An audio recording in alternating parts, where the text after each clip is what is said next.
Alright, hey guys, this is Unicycle Fight. Today I'm going to do a vlog. I've kind of been wanting to do vlogs. I think vlogs are really neat. That way I can kind of give you an idea of who I am, except just by trying to glean what you can about my life from me playing video games. Being able to connect with you guys on a more personal level I think would be really great, so we're going to go ahead and try to do that. This mic's way too low. So to give you guys an idea, I'm in the squeakiest chair ever. I've done a lot of music my whole life, and so I do have some audio recording gear. That's kind of basic and easy for me, and some of those things transition well. Obviously I have a mic stand, I have a mic, an audio interface, but I don't have a lot of background in video editing or graphic design, things like that. Fortunately for me, I have someone who helps me with my graphic design, but the video editing aspect is all really new to me, and so I'm learning that, and it's very exciting. So I'm really looking forward to getting better at that. I'm really excited to bring you guys more refined content, while at the same time I'm trying to learn, different aspects of, what makes good videos. Really cool. So I really hope you guys enjoy these vlogs, and I hope this is something that you guys are interested in. It's definitely something I'm interested in doing. If you guys share that interest, that means I can actually do these more often and let you guys get to know who I am, and hopefully I'll get to know who you are, interact with you guys more. So that would be really cool. That's my dream. I probably started doing YouTube for the first time back when I was a freshman in college. I was going to the University of North Texas in Denton, and I had a bunch of friends who were film, video, radio majors, and I would go hang out with them, and we used to make these little production videos. I did a lot of that, and then when I went on to my sophomore year, I got out of the dorms, I started living on my own, I started living with a bunch of friends. That's when I decided I was going to try and do YouTube on my own. What I didn't know was how intensive video editing and recording and making different videos was. I was way more organized on what I was going to make, but the problem was it took me so long to actually make the videos, and I was so busy at the time because I was going to school and working, and I wasn't going to school for film. I was going for a business degree. It was hard for me to put them out, so eventually it kind of died off. Also, I didn't have a lot of support. The people I was living with didn't really necessarily like me dominating a lot of the common areas to film, and I was a little bit not necessarily camera shy. I don't mind being on stage. I don't mind being in front of cameras. I've always been a performer. I just was camera shy in the aspect of I wasn't confident enough to film myself in front of other people who I didn't know. So going out into the street and shooting myself, recording myself at that time was a little bit nerve-wracking. My personal goal is to be able to put myself out there for y'all and create something that I feel people can relate to. People can look at my life and kind of say, oh, okay, I see where he's coming from. Maybe there are people who are aspiring videographers, or people who want to get into vlogging, or just people who like music, or people who have a passion of video games. I really love video games. I find a constant struggle to balance my love for video games and real life stuff, because right now it's 6:22. I gotta shower and be at work in half an hour. I live 4 minutes away from work, though. That's not that big a deal.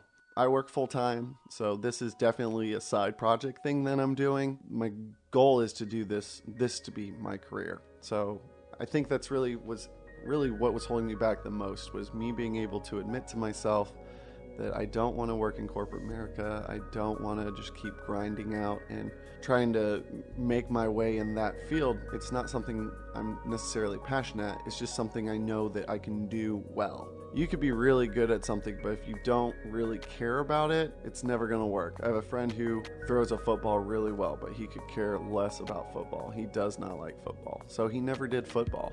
And that was smart for him to go do football and play football. He hates football. Like, why would he do that to himself? So I kind of feel like that's what I've done. I've kind of set myself on a trap, and I think I'm not alone. I think a lot of people kind of sell for that. We're in a wonderful age where this is a viable career. So that's kind of where I'm at on that.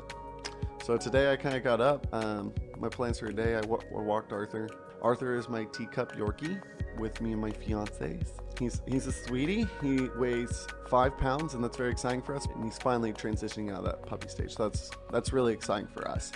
One of the big games I've been playing recently is a mobile game, and I actually toyed with the idea of my gaming channel on YouTube to actually be centered around mobile free-to-play stuff. I think there's an art to free-to-play, to balance free game get people to do microtransactions and not drive away people because of so many microtransactions, but still make it profitable. But I really felt like I was excluding myself from some of the small-time indie developers for PC games. I like the idea of trying to represent someone with a very limited budget. I feel like a lot of gamers do have a limited budget, and I feel like the video games are getting more and more expensive. The internet's full of the debate of morality of pre-release content, early access, of DLC, of elite or exclusive editions or deluxe editions of games. Because now $60, I remember when mainstream video games went to $60, I was like, wow, that's pretty high toll, but how much more can they charge from there? And now we're really seeing a lot of games understanding that $60 really the upper limit people are willing to pay for a brand new game. But what if we promise them some skin packs and a couple extra multiplayer levels, which makes the guy who spent $60 feel like crap because he just spent $60 on a game and he didn't even get the whole game.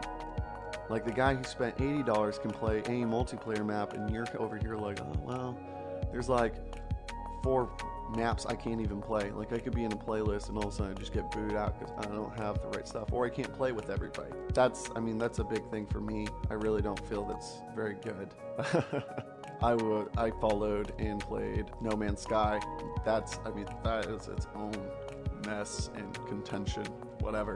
Later today, I got 2 things on my schedule today that I'm hoping to do. I've got Motivational Gamer yesterday. I don't know if you guys have seen my earlier video, Summoner's War Part 2. If you guys aren't playing Summoner's War, that's a great mobile game. That game is fantastic. I really like it. I'm doing free to play on it, obviously. I think I've kind of mentioned I'm on a budget. A lot of people do free to play, and a lot of people obviously sink a lot of money into it. Mobile microtransaction games are super popular, but that game is super fun. You definitely can do that game no problem free to play. Obviously the temptation to spend money is there, but I've never felt like I need to progress, I need to spend money, which is a huge factor in when I'm considering a mobile game. I can still play that game, I can still stay competitive, and so that's my biggest thing. Motivational Gamer is a gamer channel that does a lot of Summoner's War. Right now he's doing a starting from scratch character where he explains, from the very beginning of how to progress, and he kind of details that going through, which I think is really cool. I've been watching every episode. I've literally watched every single episode. His videos range from about 18 to 35 minutes, so they can be kind of long. But for some people, that's really good because some people really like to have a lot to indulge on. So today he's doing on Twitch. I believe he's going to be live streaming, and they're going to go do the Hall of Light. The Hall of Light is the dungeon today. They're trying to pull down the secret dungeons to do that. And if you're interested, you should go on and channel A146 or 8416. Go look at his newest Summoner's War vlog video, number 15, and he details all the information there, although very confusingly so. So I'm going to be doing that later today, and my other goal is I recently downloaded a new mobile game called My Singing Monsters, and that looks really cool. So it's called My Singing Monsters. I saw it on an ad while I was playing another game, and I saw it on YouTube. I saw it on a YouTube ad. If you're wondering if YouTube ads work, yeah, they do. Sometimes I watch them. But it's called My Singing Monsters, and the concept is just really cool to me. Like Pokemon meets GarageBand, if that makes sense. Like you get different monsters, and the different monsters make different sounds, and you make songs with them. It mixes 2 of my favorite things, which is video games and music. So I'm pretty pumped up about that. So I'm going to be doing a Let's Play on that later. But that's kind of what's on my agenda. Anyways, guys, I hope this isn't too long-winded. I really appreciate you guys coming in and listening to me and hearing me out and talking about my video games and my personal life. Sometimes it's nice to take a break from the video games and just kind of talk about what I got going on in my own life. So thank you guys very much for coming in and tuning in. You guys are great people and you do great things. Now go out there and be great people.